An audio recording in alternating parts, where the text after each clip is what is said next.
I'd started with Bryce and I in Kokomo, Indiana.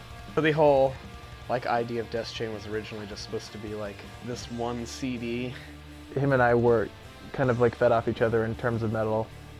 For me, he was my only metal friend. Back then we were just playing a lot of melodic death metal, really cheesy stuff. Upon the Oaken Throne was 4 years in the making.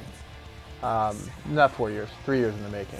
In the sense that we had started writing melodic death metal, and in the process of writing melodic death metal, we started getting more and more into black metal, which inevitably kind of shaped the way that we thought about music and wrote music. When Dean came along, that was a decision that we all made to kind of reformat what the band was going to be. On December 10th, they released their new EP, Sea of Trees, Forrest of Gallows. It's gone from melodic death metal meets black metal to black metal meets sludge and 80s hair metal. Listening to it, you can pick out your favorite band's progressive sounds. It's not just about a wall of metal, a wall of aggression. It's got its own story to tell within each instrument. Each line's got its own aspect. Sea of Trees was 95% Dean. I wanted to write a folk bang type song. It turned out not sounding like folk bang at all. But that was the band that initially inspired the song. I was bored at Christmas break and I just listened to a bunch of metal and other random crazy pop music that I listened to, and Sea of Trees came out.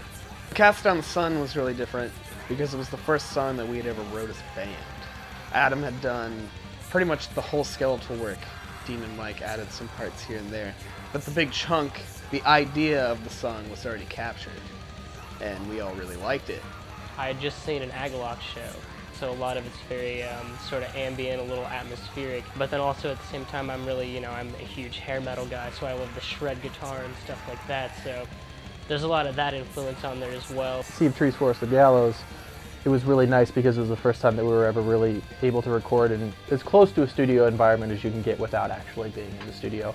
Compared to recording Upon the Oaken Throne, it was a breeze. This CD turned out awesome. The sound is great. It's unbelievably epic, and the melodies and the harmonies, I think, are some of the best that we've ever written. And builds and changes in sound that are just really abrupt.